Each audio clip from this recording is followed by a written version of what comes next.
Madame, Monsieur, bonsoir, soyez les bienvenus dans cette nouvelle édition de l'information. La sécurité routière à la une de l'actualité.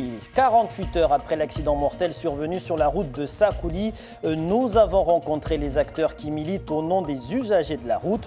L'heure est aujourd'hui à la sensibilisation pour plus de civisme de la part des conducteurs. Objectif, éviter un nouveau drame. Comment rendre notre île plus attractive depuis l'extérieur? Une réflexion est entamée par l'Agence de développement et d'innovation de Mayotte. Des travaux de création d'une marque sont actuellement en cours de réalisation. Pour en parler, Marc Marinover est notre invité. Il est du cabinet MAP retenu pour la réalisation de la marque d'attractivité économique. Et puis nous irons au centre universitaire de Dembéni. Les Universiliennes 2019 s'y tiennent cette semaine en partenariat avec la Martinique. Des échanges interétudiants avec des participants venus des Antilles. Leur accueil a été organisé ce mardi. Un mort par mois victime d'un accident de la route depuis le début de l'année. C'est le constat établi par l'Association des usagers de la route. Le non-respect du code de la route ainsi que le mauvais état du réseau routier restent les principales causes de ces drames. Anliat Bouanaïssa, Yasmine Diafar et Atoumani Simba. Déjà 6 morts sur les routes depuis le début de l'année, des drames qui interpellent. Est-ce dû à l'imprudence, à l'excès de vitesse ou au non-respect des distances de sécurité? Pour l'association des usagers de la route, l'ADUR, le réseau routier est le premier incriminé, puis le comportement inapproprié des conducteurs vis-à-vis des autres usagers de la route. Quand on regarde au niveau de la rocade de Mtsapéré, régulièrement il y a toujours des demi-tours qui s'effectuent par rapport aux véhicules et qui engendrent des accidents sur les deux roues. Et en regardant le nombre de tués dans l'année, ce sont les deux roues les plus impactées. Donc ça démontre qu'il y a des incivilités au niveau de la route qui engendrent des accidents et que les comportements de tout le monde rentrent aussi en jeu. C'est vrai, il y a eu de nombreux morts sur la route parce qu'on ne respecte pas le code de la route. On veut toujours aller vite, on est pressé, on ne regarde pas la taille de la voiture qu'on veut dépasser, on veut passer au milieu de la chaussée, parfois au péril de notre vie.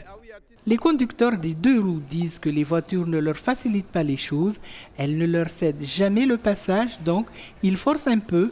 Les routes sont étroites, il n'y a pas de voie de dégagement pour permettre aux véhicules en panne de quitter la route, dénonce l'ADUR qui pointe du doigt les lagages des arbres à proximité de la chaussée. Les conducteurs sont contraints de se déporter sur l'autre voie, c'est dangereux et ça peut provoquer un accident, mais poursuit l'ADUR, la sécurité routière à Mayotte est une éternelle répétition. Il y a une sorte de laisser-aller. Chaque année, en fait, il y a des usagers qui se plaignent qu'il y a des arbres qui abîment leur voiture.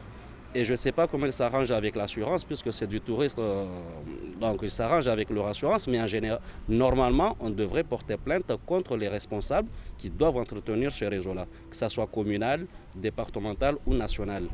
Nous sommes nombreux à acheter des motos et à les conduire sans connaître le code de la route. Il faudra aller à l'auto-école pour l'apprendre. La délinquance routière aura-t-elle pris le dessus sur la sensibilisation à la sécurité routière pour tous? S'interroge l'ADUR. Dans tous les cas, chacun doit faire preuve de civisme pour éviter que les motards ne payent plus de lourds tributs. Des incivilités sur la route qui pourraient être repérées par une caméra portée par un policier municipal de Mamoudzou. Après les caméras de surveillance, les armes de service, voilà que la municipalité vient d'équiper ses policiers de caméras individuelles. Une police à la pointe de la technologie pour garantir sa propre sécurité ainsi que celle de ses habitants. Illustration dans ce reportage signé Hachim Saïd Hachim et Atoumani Simba. Tout ce que vous allez dire va être enregistré dans la caméra. Là, je vous ai prévenu.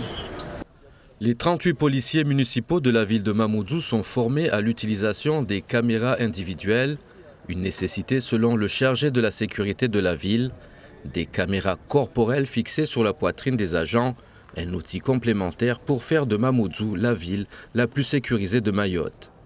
La sécurité de nos administrés n'a pas de prix. Il vaut mieux faire mieux et plus pour prévenir. Et en plus, c'est pas plus, c'est vraiment juste ce qu'il faut aujourd'hui par rapport à la sécurité à Mamoudzou. Donc ce n'est pas une dépense inutile. Mais au contraire, nous sommes aujourd'hui, la police municipale de Mamoudzou est aujourd'hui l'une des polices de France les mieux équipées et les mieux formées.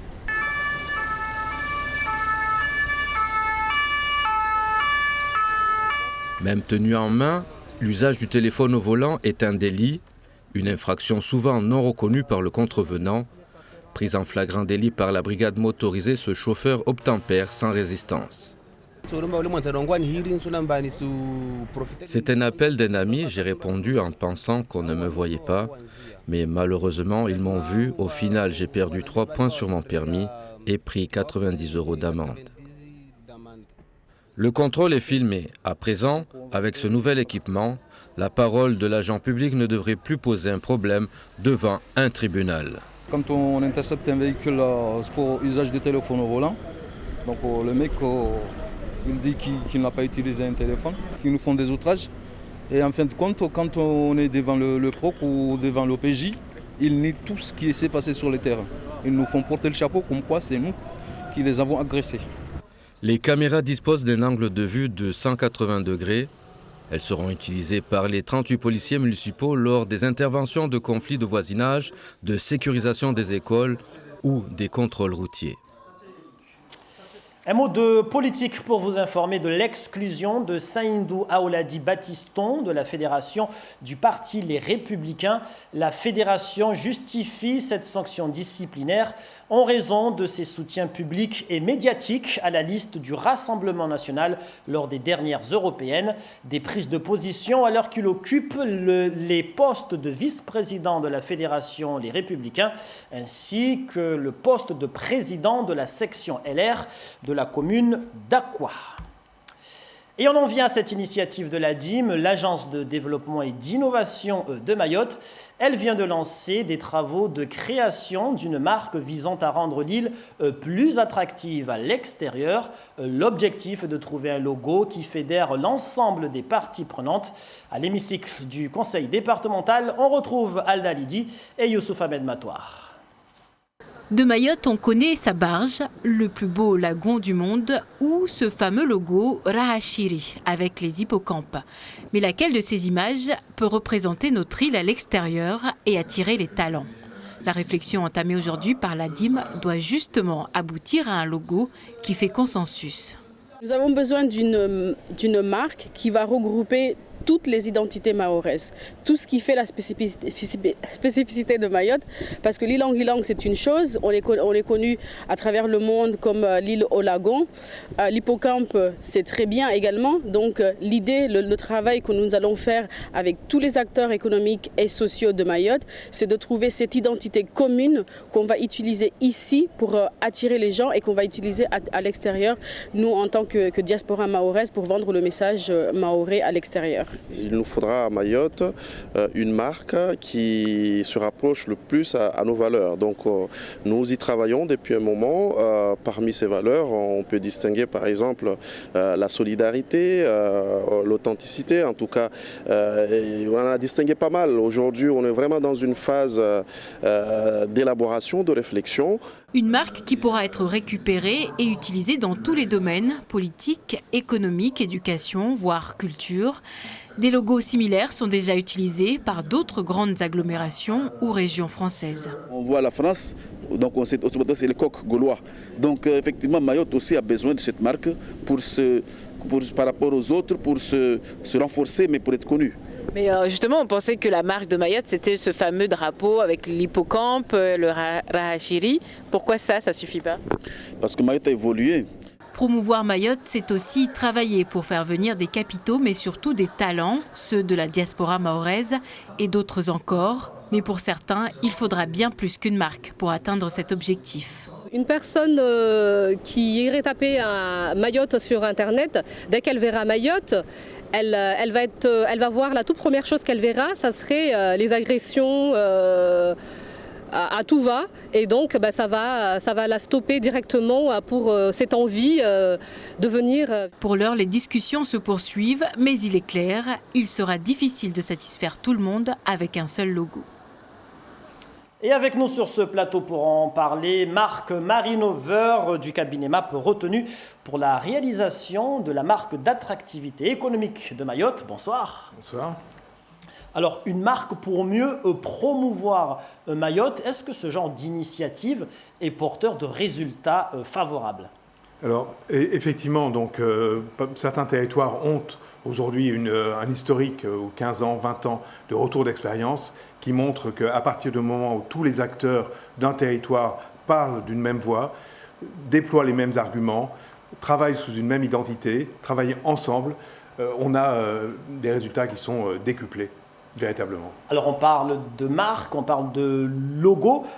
Comment va se dérouler ce processus? Où en sommes-nous actuellement? Alors, je crois que la première des choses, c'est de ne pas résumer cette démarche à un logo.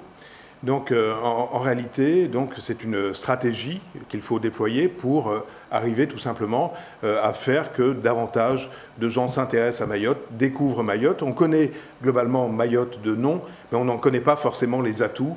Donc, et il faut arriver à les révéler. Du coup, l'ADIM a lancé effectivement une étude qui s'est déroulée en 3 temps. Un temps de diagnostic qui a eu lieu l'an dernier pour analyser les forces et les faiblesses de ce territoire, les opportunités également qu'il pouvait croiser par rapport à sa situation, notamment d'être français, européen, en plein canal du Mozambique, tout proche de l'Afrique de l'Est. Enfin, il y a des atouts considérables.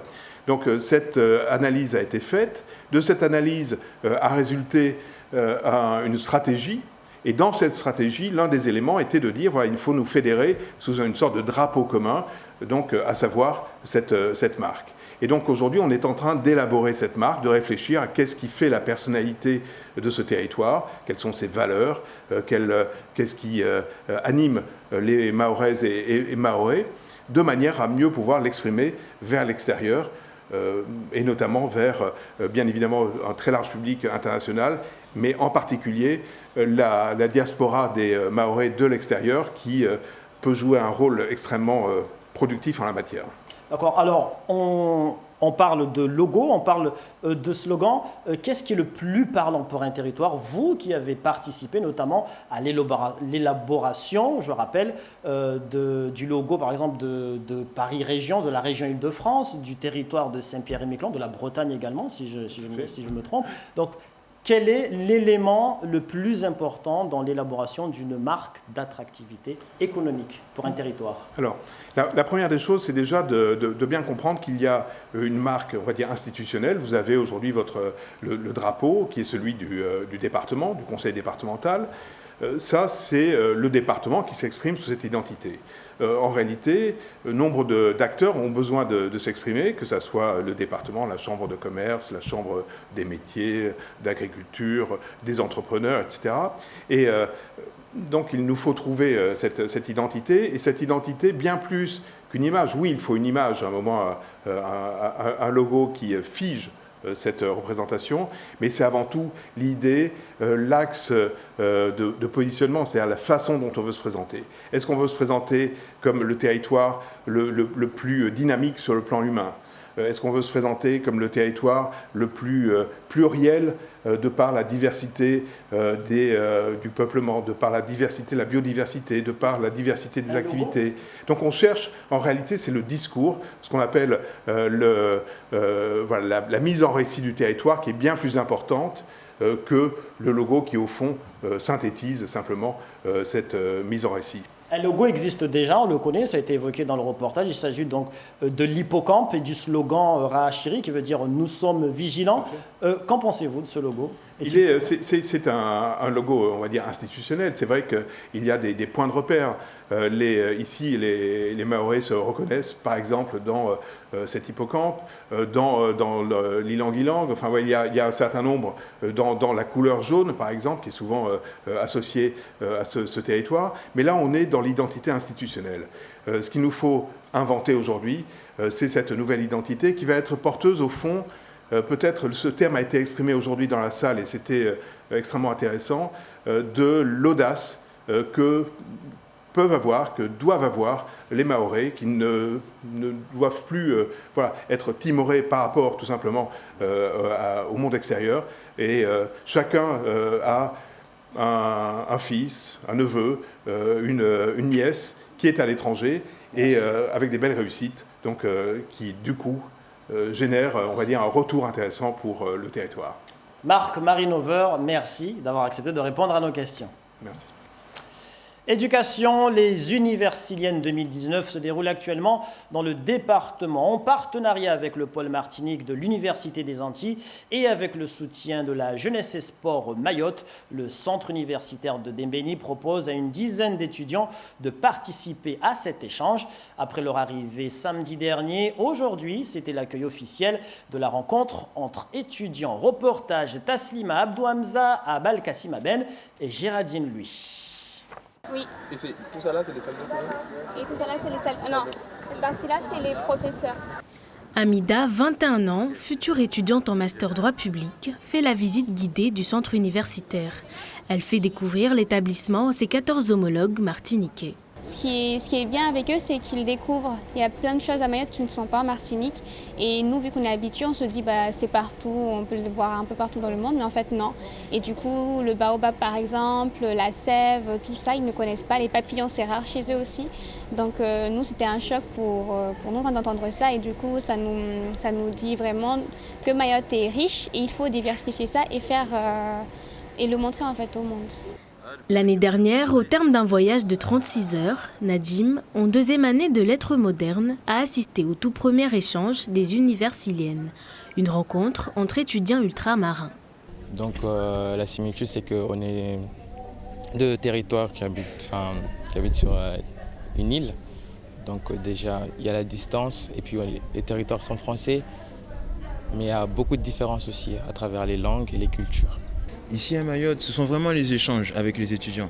Pouvoir partager avec eux, qui me parlent de leur culture, de leur vision des choses, parce que Mayotte, on en entend parler, mais surtout à la télé, à travers des reportages sur Internet, mais la vision des choses présentées vue de l'extérieur n'est jamais la même qu'on va visiter vraiment. Donc pouvoir échanger avec eux, parler des thématiques qui peuvent poser problème parfois aussi, c'est très intéressant d'entendre leur point de vue et leur point de vue concernant le futur de Mayotte, les idées qu'ils ont pour le développement de l'île. Découverte des patrimoines, de la culture et du sport sont au programme de cette semaine de partage. Alors le but de cette rencontre, c'est avant tout le partage en fait. Mayotte, la Martinique, les autres DOM sont souvent des territoires assez éloignés de la métropole et il est nécessaire ici plus qu'ailleurs que les étudiants, nos étudiants puissent voyager, rencontrer d'autres cultures et en particulier évidemment les cultures ultramarines françaises. Ces 14 étudiants martiniquais et leurs 3 professeurs repartiront vendredi. D'ici là, ils découvriront la côte nord de l'île ainsi que le lagon de Mayotte. De la littérature régionale pour terminer cette édition, l'auteur malgache Jean-Luc Raharimanan a été récompensé du prix Jacques Lacarrière lors du festival Étonnant Voyageur. Le poète qui a écrit Revenir retrace l'histoire de sa famille au sujet des flux migratoires. Christian Tortel et Emmanuel Gir. À Saint-Malo, il arrive qu'on entende des notes de valia, instrument à cordes de Madagascar. Jean-Luc Rahariman a écrit Revenir, livre autobiographique. C'est un retour sur soi et sur l'histoire de sa famille, une chute vers l'abîme, la migration sur fond de beauté. Cette même beauté du pays nous enferme dans des imaginaires qui font que c'est comme s'il n'y a jamais de problème dans ce pays-là, ou comme s'il n'y a jamais d'injustice, parce que la nature est tellement belle que ça cache tout. Et du coup, il y a cette question vraiment pour moi de me dire mais comment à la fois sortir du piège de l'imaginaire et puis comment aussi sortir du piège du silence. La question de la poésie s'est très très vite posée. Il est invité à Saint-Malo pour recevoir le prix Jacques Lacarrière, helléniste réputé qui fut lui-même un étonnant voyageur. Les rêves s'écoulent, parfois s'écroulent. l'oiseau s'est enfui. Il est là dans la tourbe, avec des mots sans envol. J'ai été emportée par cette écriture magnifique. Et dans cette vie qui est un chemin de vie. Ce qui m'a plu, c'est le voyage entre plusieurs cultures. C'est-à-dire, ce qui m'a plu, c'est d'être très très perdu au départ. C'est-à-dire, c'est la langue qui, au tout départ, m'emmenait dans une rêverie. Ils n'ont qu'un seul chant. La rhapsodie du vent porteur et du vent migrateur. Ils vont vers les îles d'Orado sans or et sans conquistador. Ils vont vers les Édens sans Dieu et sans fruits.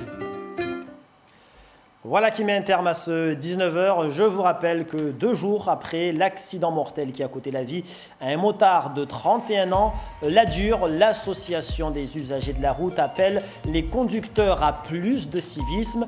Depuis le début de l'année, 6 personnes sont décédées des suites d'un accident de la route. Le mauvais état du réseau routier et la délinquance routière demeurent les 2 raisons majeures de ces accidents. Merci pour toute votre attention accordée à ce journal. Des informations à retrouver sur notre page Facebook, sur YouTube et sur notre site internet. Dans un instant, vous serez avec Darosh Daou pour le journal en maoré. L'info reviendra demain en radio à 5h avec l'équipe de la matinale, puis à 13h avec le journal télévisé de la mi-journée. Très bon mardi soir avec nos 3 médias. Rendez-vous demain 19h pour de nouvelles informations.